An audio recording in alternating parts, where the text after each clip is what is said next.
அப்படியே பார்த்திங்கன்னா உள்ளே என்ட்ராகி போனோம். சீரியஸாக என்ட்ரன்ஸ்லேயே பார்த்திங்கன்னா சூப்பராக இருந்து லைட் எல்லாம் போட்டு வேறு லெவலில் இருந்து அப்படியே நல்ல கூட்டமாகவும் இருந்து எல்லோரும் ஃபேமிலியாக வந்து என்ஜாய் பண்ணாங்க. நிறைய பேர் பார்த்திங்கன்னா அவுட் ஆஃப் ஸ்டேட்லேருந்து வந்தாங்க. நம்ம தமிழ்நாட்டில் இருந்தே நிறைய பேர் நாங்கள் மீட் பண்ணோம். ஓகே, அப்படியே போச்சுமே இந்த ஆர்ச்லாம் பார்த்திங்கன்னா இந்த சிவனோட இது கிராஃபிக்ஸ் எல்லாம் போட்டு சூப்பராக இருந்து இதை பார்த்திங்கன்னா அப்படியே நான் கொஞ்சம் நேரம் இருந்து அங்கேயே இருந்து பார்த்துட்டு இருந்தோம். சூப்பராக இருந்து பிகாஸ் அந்த ஒரு இதுவும் பார்த்து பண்ணியிருக்காங்க அந்த கிராஃபிக் வீடியோ. ஓகே, அப்படியே இருக்குச்சுமே சூடாக கட்டில் போட்டுருந்தாங்க. அதையும் ஒரு இடத்துல உட்காந்து சாப்பிட்டுட்டு அப்படியே கோயிலுக்குள்ளே போகலான்னு தான் பார்த்தோம். ஆனால் பார்த்திங்கன்னா நல்லாவே கூட்டம். அதனால் ஓகேன்னு சொல்லிட்டு வெளியே மட்டும் சுற்றி பார்த்துட்டு அப்படியே சாமியும் கும்பிட்டுட்டு போகலான்னு நினச்சிட்டு அப்படியே சைடில் எல்லாம் சுற்றி போனோம். சைட்லேயுமே பார்த்திங்கன்னா கூட்டம். கோயிலை சுற்றி ஓகே ஒரு ரவுண்டு போயிட்டு வரலாமே அப்படி பார்த்திங்கன்னா கிட்டத்தட்ட ரொம்ப டயர்டாகிட்டு. பிகாஸ் மணி 1 o'clock கிட்ட ஆகிட்டு.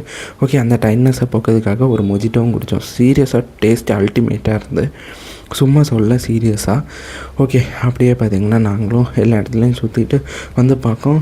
சரி கொஞ்சம் லேட்டான கோயிலுக்குள்ளே என்ட்ராகலாமேன்னு பார்த்தோம். ஆனால் லேட் ஆக நல்ல கூட்டம். ஓகே சரின்னு சொல்லிட்டு அந்த விளக்கு கேட்டெல்லாம் அங்கே தான் வச்சுருந்தாங்க, இங்கே தான் கொண்டு வைப்பாங்க. ஓகே, அப்படியே பார்த்திங்கன்னா நம்மளும் கிளம்பியாச்சு. எங்கே நம்ம வெயிட் பண்ணோமோ அங்கேயே பார்த்திங்கன்னா திருப்பியும் வந்து வெயிட் பண்ணோம் நம்ம காருக்காக. ஓகே, ஃபைனலி பார்த்திங்கன்னா நல்லாவே தூக்கம் வந்துட்டு கிட்டத்தட்ட மணி இப்போ ஒரு 2 மணிக்கிட்ட ஆகிட்டு. சூப்பராக இருந்து இன்றைக்கி. ஓகே, அப்படியே பார்த்திங்கன்னா வீட்லேயும் ரீச் ஆகிடுச்சு. நல்லாவே தூக்கம் வந்துச்சு. மணி இப்போவுமே 2:50 பக்கம் ஆகிட்டு. ஓகே கைஸ், வேறு ஒரு ஷார்ட்டில் பார்ப்போம். பாய், தேங்க்ஸ் ஃபார் வாட்சிங்.